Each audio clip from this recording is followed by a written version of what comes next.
Hello and welcome to the channel. If you're a fan of scary stories, you've come to the right place. On this channel you'll find stories that are true, some are fictional, but as long as they send a chill down your spine and make the hair at the back of your neck stand up. A fair warning though, some stories contain graphic, violent or sexual content, so viewer discretion is advised. So without any further ado, let's get into it. The Magic of Television, written by The Vespers Bell. My grandpa Chuck is a baby boomer, and without a doubt the most quintessentially boomer thing my grandpa does is maintain a display room. It's basically a second living room, except instead of IKEA, it's filled with artisanal luxury European furnishings, which no one is allowed to lay a finger on.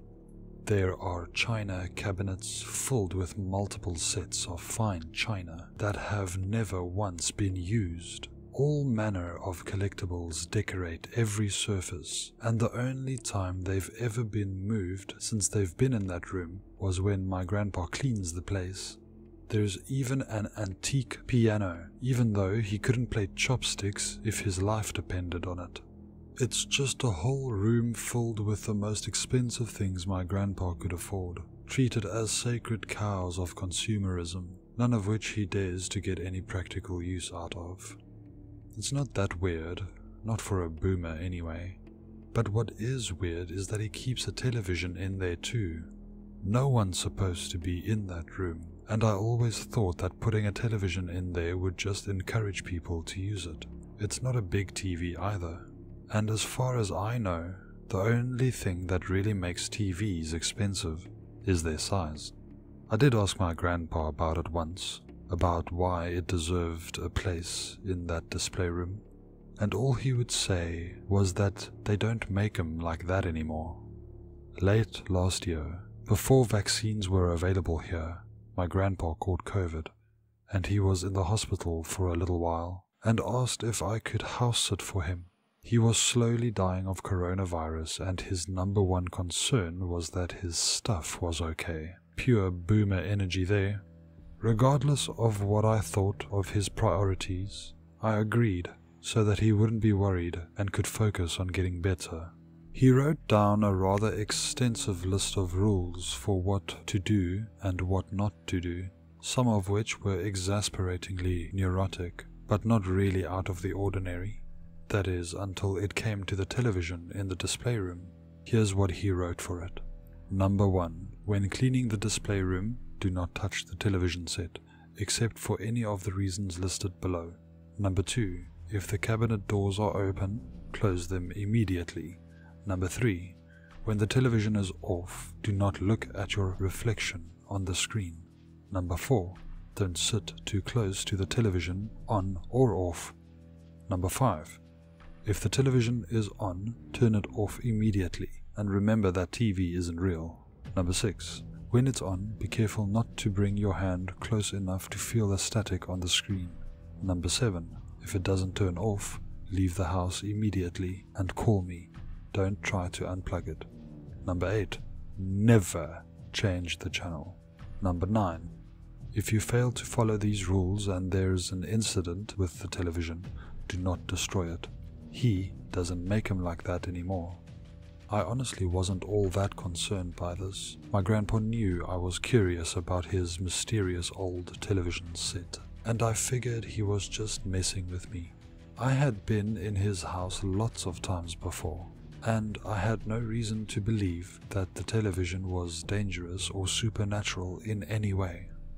I settled into my grandpa's house and went straight to work attending to his lengthy list of instructions. It was mostly yard work, even though there was no garden, just a large crop of homogeneous grass under the vigilant gaze of ceramic gnomes and plastic flamingos, all of which he was inordinately proud of. Any weed or wild flower that dared to rear its non-conforming head was living on borrowed time. And if any of his neighbors' creeping ivy got into his side of the fence on my watch, they'd be hell to pay. Being busy and outdoors most of the day, it wasn't until I was eating my dinner that evening that I noticed it, the sound of electric static. I didn't notice it all at once, It was more of a gradual awareness that I was hearing a very faint white noise that I couldn't account for. I silenced every appliance or electronics that I could listen for it, and I realized that it was television static. And in the gap between the display room's door and the floor, I could see the flickering light of the television set. I was momentarily unsettled by this revelation, since it was an older clunker of a television that shouldn't have been able to turn itself on. I quickly dismissed the thought as irrational though. My grandpa must have left it on before he went into the hospital, either by accident or on purpose just to mess with me, and both the sound and the light had been too faint for me to notice before. Remembering his list of rules regarding that television, and fully aware that there might be some kind of prank waiting for me inside, I cautiously opened the door and stepped into the cherished room of expensive and useless junk. It was as immaculate as I remembered it, seemingly not a single item having been moved since the last time I was there. The entire room was bathed in nothing but the monochromatic flickering from the staticky television, which made everything seem about 10 times creepier than it did in the light of day. The only lamp in the room wasn't plugged into the correct socket for the light switch to work, so I didn't bother trying to turn it on. I figured I would turn off the TV and then use the light on my phone to see my way out. Since I saw no evidence of any booby traps that my grandpa might have laid for me, I headed towards the television, diligently watching my step as I did so. The cabinet doors were wide open, which was weird in and of itself, as my grandfather always kept them shut. I was supposed to shut them too after turning the TV off, but I couldn't help but take a moment to examine it while I had the chance. It looked like a classic 1950s television set, with a wooden box frame, bulging glass screen, and knobs for control. But right below the screen, in shiny brass letters, were the words, In Glorious Retrovision. This was confusing to me, since that implied it was a recreation. I saw that there was a framed letter hanging on the inside of the cabinet door, and while it was hard to read in the dim and inconsistent light, I was able to make out that it was a letter of certification. It stated that the television in question was a genuine In Glorious Retrovision, made by an individual called Volodya Dragovic, followed by some nonsense about it using special crystals for transceiving waves in the panpsychic ether. So that's what made it special then. It was a joke.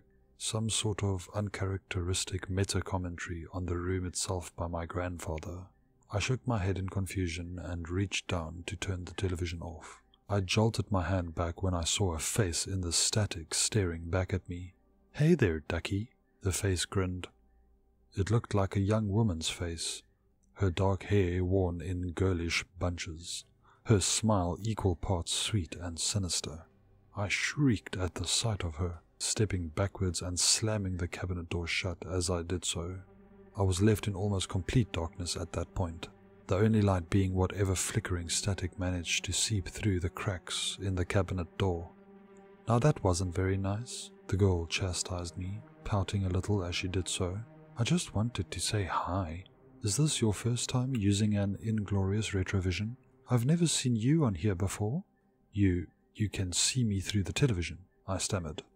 I hadn't noticed any sort of camera built in or connected to the television set. "Of course, ducky. It's like a telescreen from 1984, the girl replied. "My name's Mary, by the way. Mary, darling. What's yours?" Chris," I answered, hoping that would be sufficient. "Hello, Chris. A pleasure to meet you," she said sweetly. "Would you mind opening the cabinet doors so that I can see you? My brother's out and I'm so bored. I just wanted to talk to somebody." I froze, unsure of what I should do.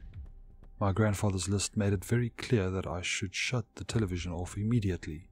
But this girl, if that's even what she was, had taken notice of me, and I was getting an extremely strong vibe that she was not someone I wanted to offend. Yeah, sure, no problem. Sorry I slammed them shut on you like that. You startled me is all," I said unconvincingly as I slowly pulled open the cabinet doors to reveal her smirking, staticky face. "Yeah, I tend to startle people a lot," she said, playfully twirling her right pigtail. "This is Chuck's Retrovision, right? How do you know him?" He's my grandpa, actually," I blurted, immediately regretting it. "You're friends with him, I take it?" "No, not exactly. He usually tunes out the instant he sees I've tuned in," she admitted. "But I manage to catch him off guard every now and then, though." I swallowed nervously, wondering what it was about this strange girl that made my grandfather so diligently avoid her. I glanced down at the television set, looking for the power button. "I wouldn't do that, Ducky," she said, except this time her voice came from behind me and was free of any static distortion. I spun around and saw her sitting on the couch, lit by the glow from the accursed television. Her hair was pitch black, her eyes baby blue, and her silk bathrobe, lipstick, and nail polish were all bright red. She held a cherry-garnished martini in one hand, a cigarette in the other, and tucked into the sash of her robe were several gleaming kitchen knives, which became orders of magnitude more frightening just through association with her. I couldn't process how she had gotten there. It seemed impossible. But since she wasn't acting hostile at the moment, I was more dumbfounded than terrified, though I was still plenty terrified. How did you get here? I stammered. I'm not. This is just a projection. You're perfectly safe, Ducky, she said as she took a sip of her martini. No, I never leave my playroom without my brother James. A woman's place is in the home, especially when that home is an extra-dimensional pocket of space-time that she can bend to her every whim. James goes out on his own when we need new playthings or other supplies, and he enjoys the challenges working within this reality poses. Me, though, I prefer being perpetually drunk on the sense of godlike nigh omnipotence I get from ruling our playroom. I get bored when he's out, though, like I said, so I play around with a retrovision, see who's watching. Come, sit beside me, and I'll show you how this thing works. I couldn't smell her cigarette at all, which seemed to corroborate her claim that she wasn't really there.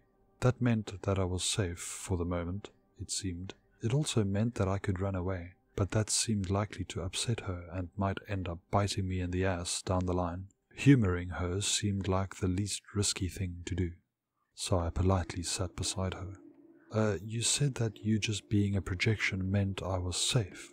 Why wouldn't I be safe if you were really here? I asked. You don't look that dangerous. Well, that's kind of the point. If I was a grotesque monster instead of a pretty girl, you'd have had probably done the smart thing and run out of here as fast as you could. She grinned at me. But since you asked, I'm actually a cannibalistic serial killer, as cliché as that sounds. I chuckled as affably as I could, only for her to take a drag from her cigarette as she glared at me in disdain. I'm not joking, she said coldly. Between us, my brother and I kill at least dozens of people every year, and I haven't gone a day without eating human flesh since I was a kid. I've always got bits of someone else in my intestines, since I use it in all my cooking. When I was young, I even served it to my parents, and told them I got the meat from home economics class. And when I killed my parents, I served some of them to my home economics class and told them that I got the meat from home. And it's not just fun, it's healthy too. A human body has everything a human body needs. You just have to avoid the brain because of the prions. And my cannibalism is purely culinary, by the way. I have no respect for survival cannibalism. I don't abandon my principles when things get rough. I'm sorry, I can see you're sick of me shoving my lifestyle down your throat. It's a shame I'm not really here, because then I could literally shove my cooking down your throat. Oh well, let's see what's on TV. She set down her martini and pulled out an old-fashioned remote from her robe. My grandpa said not to change the channel, I protested weakly, knowing it would be useless. Oh, he left you some rules for this, did he? She asked, as she threw her head back in laughter. Yeah, I'm not big on rules. With a click of a button, the static full screen changed into a monochromatic scene of what looked like an occult office or study. There were Gothic bookshelves, a big ornate desk with a leather chair, and a multitude of antique chests stacked around the room. "Be very quiet," she whispered to me with a mischievous smile. "Since I'm using your retrovision, he won't know it's me right away." "The hell I won't, darling. You think I can't recognize that eldritch aura of yours on a different frequency?" a cantankerous old man shouted from somewhere off screen. "Stay off my psi waves, or so help me I will personally see to it that you end up crammed into the same floating box as your Uncle Larry." A dark form briefly moved in front of the screen before it went back to static. Alright, I guess that's not going to work," she said, disappointed but not upset. "That's okay though. There are things besides other retrovisions putting out strong enough signals that this can pick up." She started flipping through the channels rapidly, most of them containing nothing but more static. A few of them contained semi-coherent images and half-audible sounds, but she never stayed on those long enough for me to get a good grasp of what they actually were. It wasn't until she found her first clear image that something seemed to grab her attention. There on the screen was a hooded hunchback figure perched atop some stone ruins like a gargoyle, leaning on a strange shepherd's hook. Its head looked vaguely like the skull of an elephant or mammoth, with a singular cyclopean orifice in the front. The orifice held a small glowing light, deep within its abyssal darkness, but I couldn't tell if it was supposed to be a mouth, an airway, a sensory organ, or all three. Beneath the orifice was a pair of long, tentacle-like appendages that fell to nearly the creature's waist. Pairs of spiracles and wispy tendrils ran all along their tapering length until they each ended up in a sharp, hooked talon. The creature's fingers, clawed and twice as long as they would be on a human, numbered exactly 7, 4 on the right hand and 3 on the left, the slender extra digit appearing to be a specialized and possibly vestigial appendage. Its feet were digitigrade, almost velociraptor-like, and it seemed like there was at least one more tentacle or possibly a tail hiding under its robes. But other than that, it was humanoid. Despite that, something about it was deeply unsettling, deeply aberrant, deeply wrong. "Finally, something good," Mary squealed in delight. "Is that thing real?" I asked her, still unsure of how the retrovision was supposed to work. "Well, he's not from this reality, so arguably no," she smiled. "He's a wanderer, a planeswalker. He's from another level of existence altogether. I can tell from his aura." "You mean it's an alien?" I asked skeptically. "An extra-dimensional alien, yes, but I've never seen his kind before," she nodded. "You don't believe me, do you?" "Well, I mean, what makes you think he's not just a guy in a suit, or an animatronic, or a CGI?" I asked. "It wouldn't exactly look out of place on the set of a sci-fi movie." "I told you, I can tell from his aura that he's not from this plane," she insisted. "But if for some reason the word of a cannibalistic serial killer isn't good enough for you, why don't you go in for a closer look? These screens have surprisingly good resolution." Her tone made it clear that her suggestion was actually an order, so I obediently got up and cautiously approached the television. Up close, I could see that the creature wore a leather vambrace on its left arm, with 3 glowing hemispherical dials on it, along with various other clockwork accoutrements.